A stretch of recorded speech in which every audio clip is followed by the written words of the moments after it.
I liked that I could go look at it. So then I just continued as the new ones came up. As my cash permitted, I invested more. Welcome to another episode of Kiss My Assets. I am Rocky Petersen, Vice President of Communications and Lead Design, and I am doing another investor story. We had such a good time with Dan Welch the last time that we were here, and now we're so excited to have Dianna Kimling in the studio. Hi, Dianna. Hi, how are you? So well. We love hearing these stories, and we feel like it absolutely drives home the aspect of our business that makes us really different, where we are not some random company or fund back east. We are actually local. We get to meet and engage with our investors on the regular. And we reached out to you hoping to get your story, and you graciously accepted to be here. So thank you so much. You're welcome. Okay, so to break the ice a little bit, just to kind of warm us up, I'd like to ask a little question. What is the most recent concert you've been to? Actually, it was the Eagles concert last weekend. Love it. Where was that? It was at the Footprint Center that used to be Talking Stick, that used to be America West and US. Yeah. Yes. Right. Yes. Right. I know. Going back through the companies and the permutations of what stadiums were which. Well, when I saw a Footprint, I thought, where is that now? You're like, I don't know. Funny thing about an Eagles song, back in a former lifetime, I used to play in a band. And we would cover, or I would cover. I mean, I use band loosely. For a long time, I was just like the chick in the corner of a pool hall. Everyone's like, what is that noise?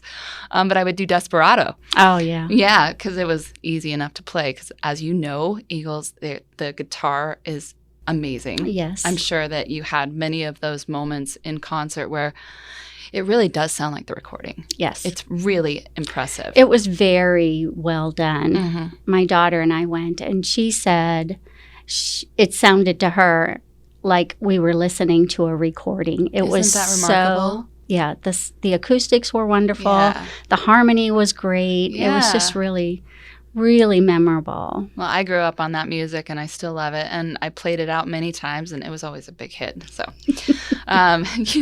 so I'd like to know, what's your background in terms of your profession, your education? What's kind of Dianna's background? What would you say? I started college when I was 26. Okay. So first I was married and had a couple of children, 2 children, and then started college. And when what were you studying? Initially, I was just studying. I wasn't sure what I wanted to do, although I had been doing bookkeeping. So I thought, well, maybe accounting, to get some background in the concepts, and history, because history is one of my favorite subjects. So those are the first 2 classes I took at GCC. Then I got an associate's and started working, and realized quickly that I wasn't going to get where I wanted to be unless I had a bachelor's. Okay. So I went to school at night while I worked during the day, had 2 children, in activities. Bravo. I mean, I honestly want to applaud. It was a crazy time. Yeah. But then I decided, as I said, to get my bachelor's, and I did that. I think it was about 6 years later. Okay. So it took me 6 years from starting to the end. And then I worked, then I was able to get a real accounting job because I had an accounting degree. And I worked in different positions, first as an accountant, then as a supervisor, then a manager, and then assistant controller, then controller, but then I was stuck. You're not getting higher than that if you don't have a CPA license or an MBA. So I decided CPA, and you just decide CPA.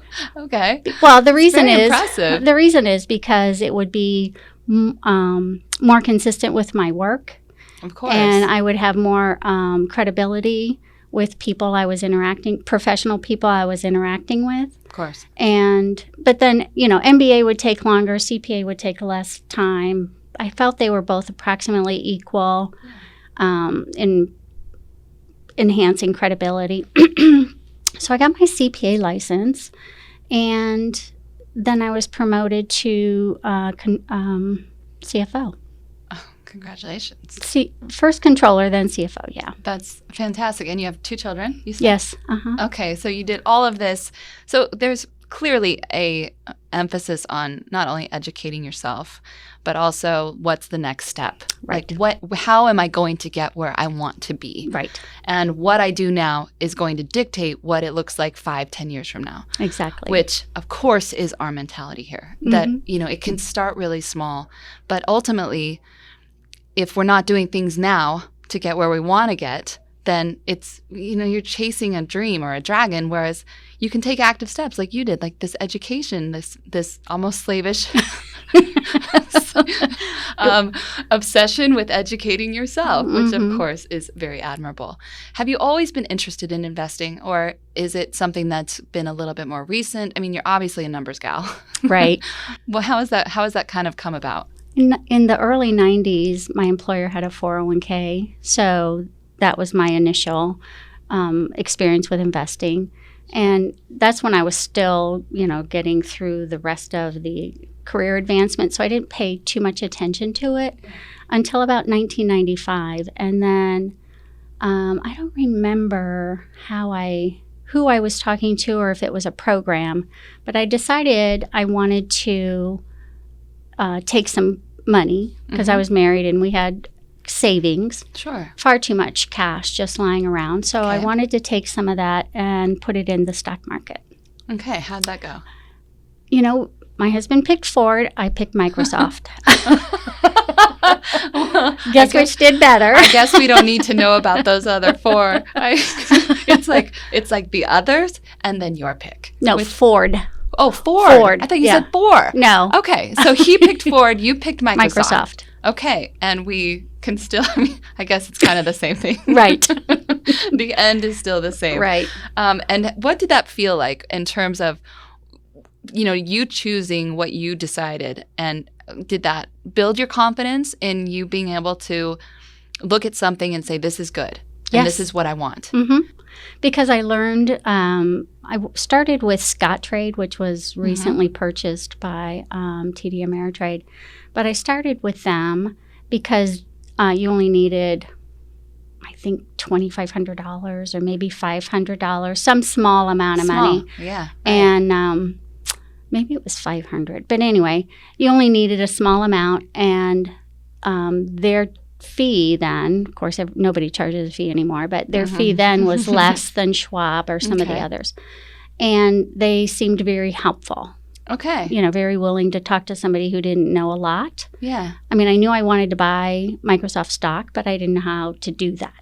Right. Like the actual mechanics. How do I actually give someone my money and then get something in return? Yes. I totally feel you on that. And then how do I track the performance? Right. And if I wanted to buy more, how do I do that? Yeah. But with Microsoft, it doubled and split 3 times at the end of 3 different years. Yeah. So it doubled and split after year 1, doubled and split after year 2, and doubled and split after year 3. So you look like a genius. I didn't know I didn't need to buy more.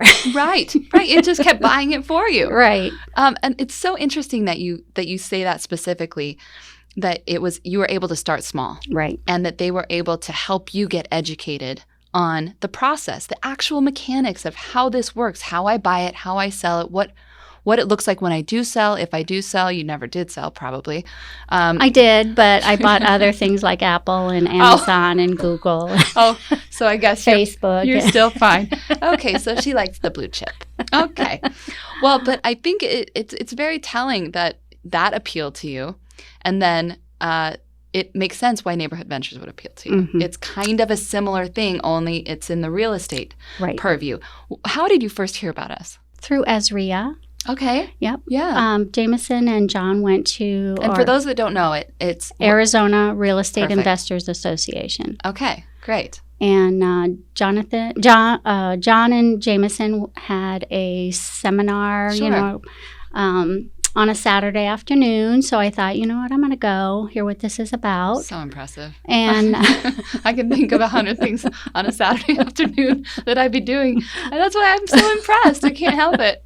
I like to know things. Clearly. So Yes.